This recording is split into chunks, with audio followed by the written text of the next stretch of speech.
Hello everybody, welcome back. Welcome to another pre-order exclusive video. So today, we're in this video, we are going to be making these.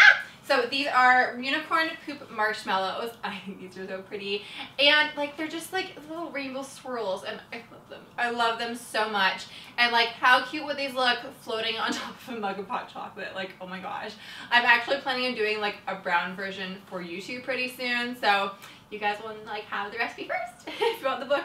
Okay, so first things first, what we're going to do is get a third of a cup of cold water and pour it into the bowl of a stand mixer. And add 2.5 teaspoons of powdered gelatin. And I use Knox gelatin if you guys are curious. And someone is blowing up my phone. If you're hearing those little pings, I don't know who that is. And the reason why, if you guys have watched my videos for a while, you'll see that I have a stainless steel mixing bowl and a glass one. They're both from KitchenAid, but for some reason the glass one seems to be slightly smaller. And when you're whisking things together, the whisk seems to catch everything. I swear to gosh, my phone. The whisk seems to catch everything in the stainless steel mixing bowl, but not the glass one. There always seems to be like a little bit of space at the bottom. And for recipes like these, where you deal with gelatin and setting and eventually hot sugar that we're going to be making and using in a few minutes, it's just one of those recipes where I don't want to fuss about having some unmixed stuff at the bottom. So that's why I also, you can see my room in this bowl, which is why I don't usually use stainless steel bowls for filming for YouTube, because like you can see everything. It reflects everything and you also can't see what I'm doing inside the bowl. So anyways, if you're filming a baking channel, or you're building a baking channel and you wanted a little tip, there's one. So we're going to let the gelatin develop in the cold water for about 5 minutes, and in the meantime we're going to make the hot sugar mixture. Hot sugar used to terrify me for the longest time, just because if it touches you it burns and it really, really hurts. But don't worry, I don't even think I've burnt myself making marshmallows, and if you guys have seen my channel for a while, you know that I've made so many marshmallow recipes. So don't worry, just be like the normal level of careful and you'll be fine. And if you're making these with kids, this is the step where you don't want to have them in the kitchen, because it's just, you just want to be safe. Alright, anyways, yeah, so we're going to set this aside. We're going to bring in my little portable stove that I always use, and let's get going. Okay, so we have our gelatin on the side, and it is developing. And in the meantime, we are going to add a 1/4 cup of cold water and 1 cup of granulated sugar into a small pot. And we are going to set it to, I think it said medium-high. Yes, medium-high. But actually this stove, you guys, that's so blown out. Is this camera okay? Okay. I just looked at the viewfinder. I'm like, I look very pale, but it's like every day. So this stove actually, it's not very powerful because like I just plug it in. So on a real stove, it's medium-high. This one, it's always high. Always has to be high. It's either high or like no power at all. So I should probably buy a new one. But if you have any recommendations, let me know in the comments. So that almost sounded English, like British. Anyways, so we want to stir until the sugar has melted. Gonna get a spoon. Wooden spoons are probably not what you want to grab. You want to grab a silicone spoon, but whatever. I'm just gonna stir until the sugar has melted. And you'll know the sugar is melted when it's clear, but as long as like all the sugar is wet, that's usually how long I stir for, so it doesn't take too long. And then you want to, once the sugar has melted, so it becomes clear and it just looks like there's like water in your pot, we're going to add a candy thermometer. I got so many questions, I get so many questions on any recipe that I use a thermometer in, if there's a way to do it without a thermometer, and unfortunately no. I tried, believe me, I was one of those people who were like, I don't want to buy a stupid thermometer because I'm going to use it once and never again, but it's actually really easy, and once you have it, you can like make so many more recipes. The reason why you want it is because there are different stages that sugar goes through depending on the heat of the, this video looks so blown out. Okay, in post I'll fix it, so I'm sorry, I'm getting distracted. Hold on, let me fix this. Better, okay, so sorry about that. If it looked completely blown out at the beginning, I'm going to be kicking myself later. But anyways, there are multiple different stages that sugar goes through depending on how or what temperature you heat it to. So there's hard ball and hard crack. And it's very, very important that you make sure that you're heating the sugar to the right temperature based on your recipe, because if you do it too low or too high, it can totally throw off the consistency of what you're making, and then all your effort is just like gone. So when we're doing hard candy, we're heating it up to hard crack, I believe, stage, where it's like hard crack. This stage, I forget the terminology, but either way, we're heating it to 238 degrees Fahrenheit. So you can use a thermometer like this or a digital one, whatever you like. I always find that around 220 degrees, it like slows down. It takes so much longer to get to 238, but just be patient and it will get there. So it is starting to bubble, so I'm going to add my thermometer in, and I will see you guys when this is ready to go. Okay, so it is at 238 roughly degrees Fahrenheit. Not roughly, it's what? It's not, it's just the temperature. It's like 35, a little past 35 because we're using this, and it doesn't give you exact amounts. But anyways, it's at the correct temperature. It's like I'm acting like this is a live event because I'm chatting so much. So as you can see, it's quite bubbly. You just want to allow the bubbles to subside. It takes like 2 seconds.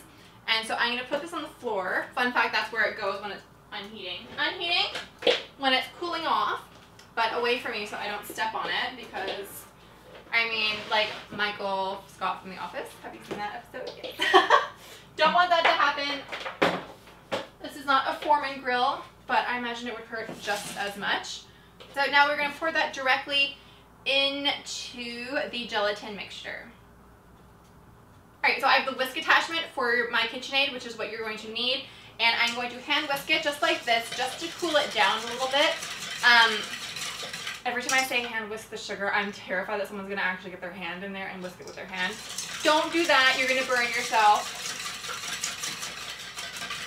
Alright, so it just kind of cools it off. And now, where's my KitchenAid? It's in the other room. Of course it is, because I'm filming. Oh no, it's here. Okay, good.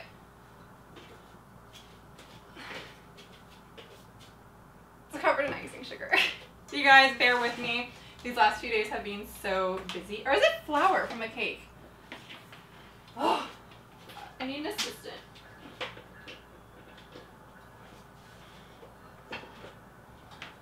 Okay, so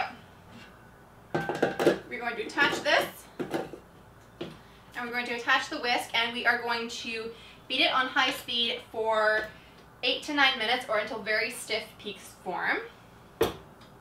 And before we do that, because this is noisy, while this is happening, this is kind of the stage where you want to be moving briskly. So while the marshmallow is whipping up, you want to prepare the food coloring, you want to prepare the piping bags. Get all that ready now so that you're not rushing like crazy, because the marshmallow sets at room temperature, which is frustrating. But if you work at the pace, I guess, that you see me work, which isn't like crazy rushing, but if you prepare everything while this is whisking for 8 to 9 minutes, you're going to set yourself up in a much better position when it's time to pipe. So I'm going to set this up, and I'll be back in 8 or 9 minutes. Okay, so this has been going for about 8.5 minutes, and now just before it's ready to go, I paused it because it's noisy, but you don't have to do that in real life. I am going to remove the seeds of a vanilla pod. I think I have an empty one. That one's already been used. This is fresh. Okay, and so the reason I keep the used ones is actually, is this in shot? Firstly, yes it is. Okay, good. The reason why I keep the used ones is because you can add one of these into a little pot of sugar, and it will flavor the sugar and create vanilla sugar. And so you can be super fancy, and when friends come over to have coffee, they're like, oh, if you can ask them like if they want sugar or milk in their coffee, and you're like, by the way, I have vanilla sugar. And you can be like that person. My aunt taught me that, so yeah, and she's super fancy. Okay, so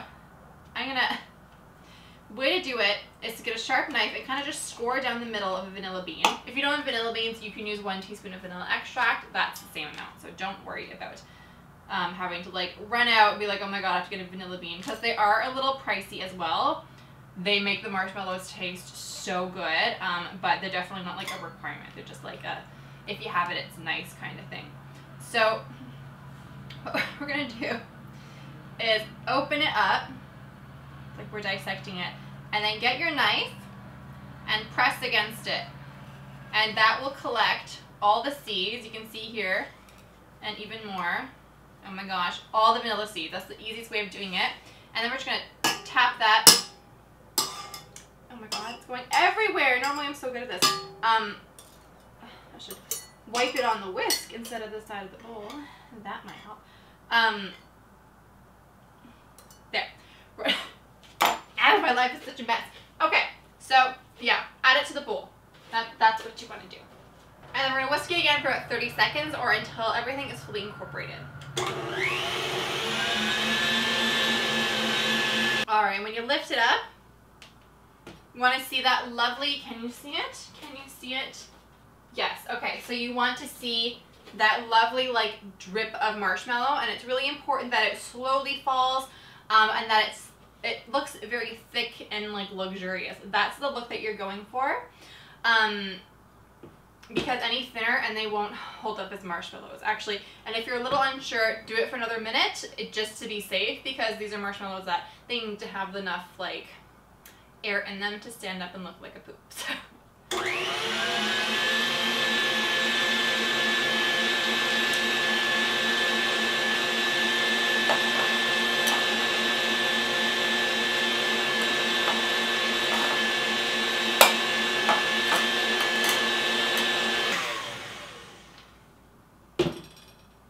There, you're even better. Okay, so now this is when you want to work quickly because the marshmallow does set at room temperature, and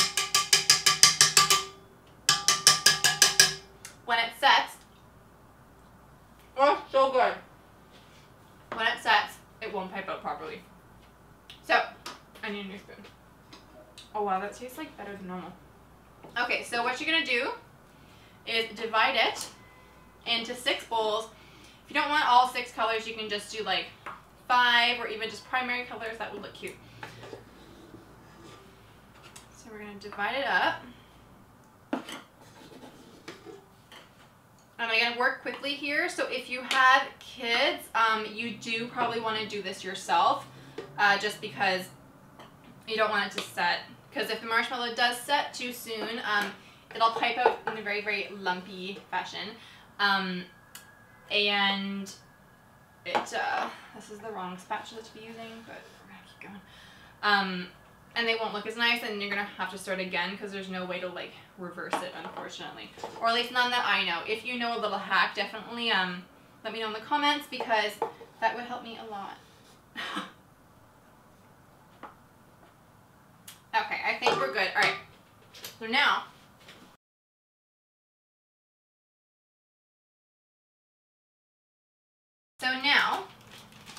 we have a larger piping bag with a round piping tip. This is actually a piping tip fitter, but it's round and I can't find my other ones.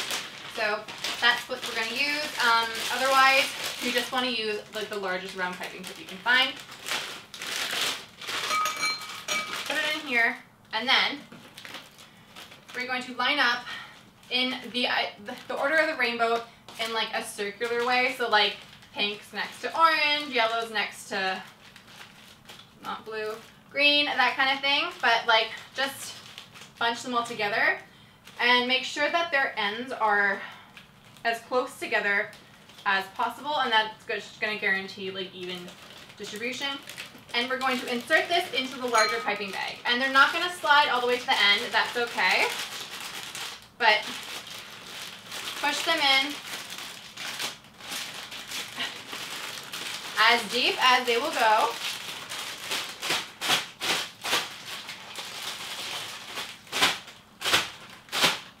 Doing that helps, so you guys can see what we have going on here. Now,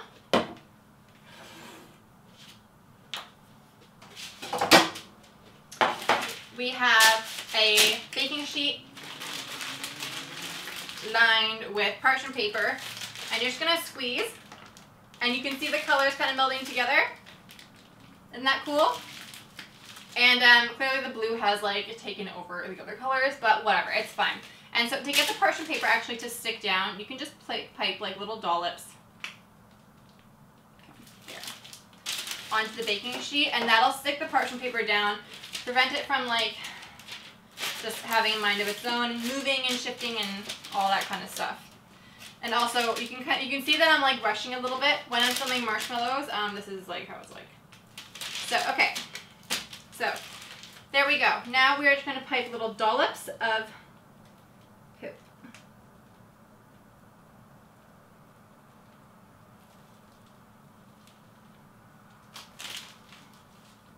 And it's just the exact same motion as piping a little swirl on top of a cupcake. I really hope the camera is angled. Actually, funnily enough, the first time I made this for the cookbook, the shape was like so messy, and I was looking at them and I'm like, oh my god, I have so many recipes to film, or not even to film, just to make for the cookbook.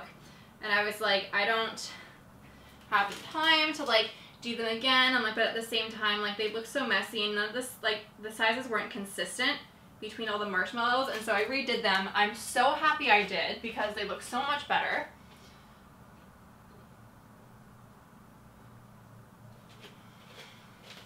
But even if like you're thinking of making these and you're a little worried about the marshmallow like staying nice and like pipeable, like not drying out, and you're not familiar with this like kind of swirling technique, make cupcakes first and use the same piping tip and pipe buttercream on. It's so easy, and you'll get the hang of it, and you won't feel pressured to like do it before they set or whatever. So glad these are working. Oh my gosh. I mean, like they'll work if you do it, but I feel like for me, when I'm rushing a recipe, it always comes off. It's so frustrating. Like darn like creative things, like your state of mind always comes through. Ugh.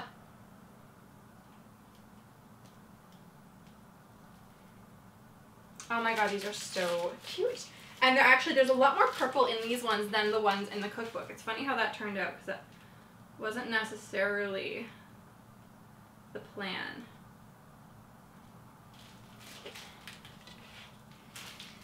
And so even though I'm like, oh my god, this sets so quickly, you have to work so quickly, after you finish piping these, you're going to need to let them set overnight because they need to dry out. And they not completely, but they need to firm up so that they don't like mush when you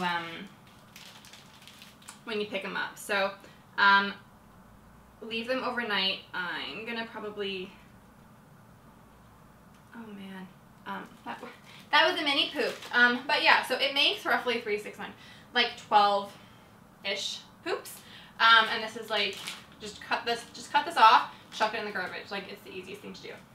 All right, so yeah, I will see you. I'm gonna have to do it tonight. So these are gonna have to set faster than they normally do. So we're gonna will it to happen. But how pretty are these? Oh my gosh, I love them. I love them. I love them. And if you guys watch this segment, because you'll see the segment before you see this video. If you watch the segment on Breakfast Television, comment down below. That would be so cool. Okay, and it will have been linked in my cookbook highlight on Instagram. I'm going to link within the highlight to the segment online, so you guys can watch it online if you're not in Toronto. So yeah, anyways, yeah, I will see you guys soon. And we are back. So I'm sure I look a little bit more rough because I have been so exhausted. I've been working all day. Making different desserts for tomorrow's episode. I think I have a hair on my arm. Alright, so for tomorrow's segment on Breakfast Television, including these, but they are luckily ready to go. So what you're going to want to look for when you're checking to see if they're ready is that when you touch them, obviously they'll still be soft, but they'll maintain their shape when you poke them. And so they're sticky, they're a little tacky, but they're not completely gloopy and soft. So they maintain shape when you poke them like that. That's exactly what you want, because you still want them to be soft, but you want them to have that kind of stability or the strength. I don't know, I'm so tired, oh my god. I have so many more things to film tonight. Help me. Okay, anyways, this is the reality of this book tour. Okay, it's not even a book tour, it's like book promotional segments on TV, which I'm like the luckiest person in the world to have. First off, I'm still pinching myself, but at the same time, I'm so tired it physically hurts. Okay, so next, I'm just gonna go past that. You are going to mix equal parts of confectioner sugar or icing sugar, whichever term you prefer, and cornstarch. And this was actually suggested by one of you guys. I was just initially using icing sugar or confectioner sugar, literally the same thing. But I found that it was getting like the consistency of the marshmallows. It was like not crusty because that sounds really gross, but basically like that. And someone's like, you have to mix cornstarch and icing sugar. I'm like, there we go. So you guys are wonderful. You're helping me learn all the time. So it's not, the quantities don't need to be exact, just like roughly equal parts. There we go.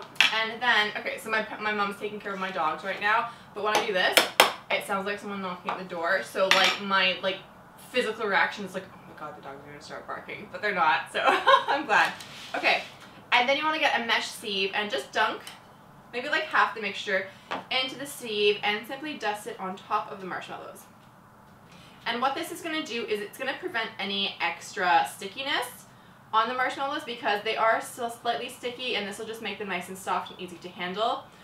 It will kind of make the color a little bit more pale, so keeping that in mind, if you want your oh my gosh today, if you want your marshmallows to be super, super vibrant, make them maybe like a tinge brighter than you want the end product to be. So now what we're going to do is we're going to grab this butter knife, or you can use like a baking offset spatula, anything that's like sharp-ish but still rounded, and you're going to wedge that underneath, actually dunking it in the sugar and cornstarch coating is also very smart, and just slide that under the marshmallows to release them from the baking sheet. Now you could also have sprayed the baking sheet with what is it called?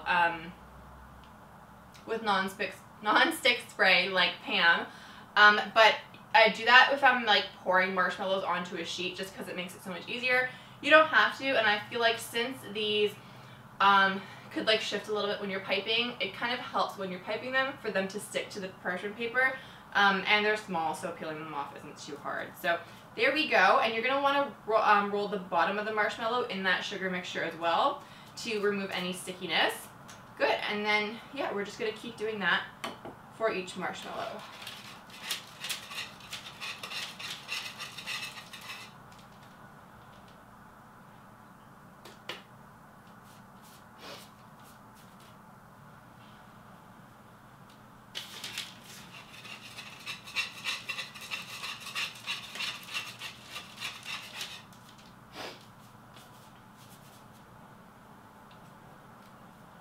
So at this moment in my life today, the book actually goes on sale today. So in real life time, it's May 22nd, and cannot believe it's summer. Like, can we just, like, how did that happen? So the book is already #1 in its category on Amazon.com, which is like the #1 new release in its category, and the category is like cookie baking or something like that. So thank you, because I could not have done that on my own. So it is all because of you guys. So thank you from the absolute bottom of my heart. And it's not even Amazon.ca, which is like the Canadian smaller version. It's Amazon.com. It's like mega Amazon, and I'm a #1 new release. Like you are amazing. I love you so much. So thank you so much for that. It's all on you. You guys have done it, so you are fabulous. That is so incredibly sweet. I'm so humbled and I feel so honored. And for those of you Canadians who have ordered the book, it is back ordered. It was back ordered this morning on Amazon Canada. So Amazon did not know the power of you guys and seemed to have ordered too few. They're back ordered this morning, and now they seem to be shipping from an external supplier, like a third-party supplier, and the prices have gone up on Kindle and hardcover $4. Like, what? I did not think that this would happen. Like, when we were planning this, I didn't want to get my hopes up too high, because, like, disappointment is, like, the worst feeling. So I'm like, it's not going to be a bestseller. Like, I would love it to be, but, like, realistically, probably not. I mean, I'm not like Michelle Phan launching a book, you know what I mean? Like, I'm not nearly as popular as she is. The book's gonna do well, and I know you guys will love it, and I'm just focusing on, like, how exciting that is.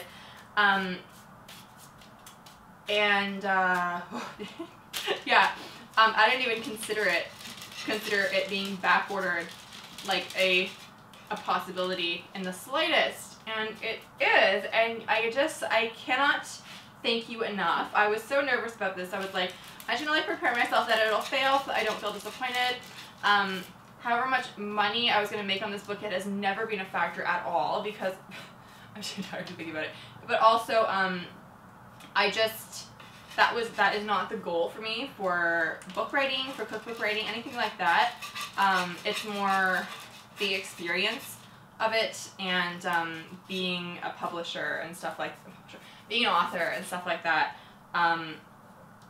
But now I'm like, oh my god, like is this like my new thing? Is this another stream of income that's magically, not magically, I mean like I slaved over that book, but has created itself, and I did not expect that at all. So everyone's like, cookbooks are nice, but like you can't like live off the earnings of a cookbook unless you're like Ina Garden or something like that, which hopefully, fingers crossed, one day. But it's, I don't know how much has been ordered yet or anything like that, but like wow, you guys are, I'm so blown away and I'm so humbled, and thank you so much. Okay, so now after we have done that and they're all peeled off and the bottoms are coated in that sugar coating, pop maybe like 3 at a time or something. You don't want to overcrowd it, but you want to pop 3 at a time into the seed, and you want to bounce it a little bit. And this is going to remove any excess of that powder. So as you can see, it looks cute, but like there's powder everywhere, and like just like try to brush off with your thumbs. Like don't do that to yourself. Doing it in here, and the seed evenly removes it, and you have a beautiful, see it's slightly more pastel than it was when we first made it. Beautiful pastel unicorn poop marshmallows. Like how cute are these? Oh my gosh, oh my gosh, oh my gosh. And they worked out for TV. And the thing about these marshmallows, or any kind of homemade marshmallow, at least on my channel, they harden up, or they're best the day of or the next day. Because that's when they like maintain like their softness, and they don't develop like a little hard shell or something like that. So you really do want to make these when you'll be eating them.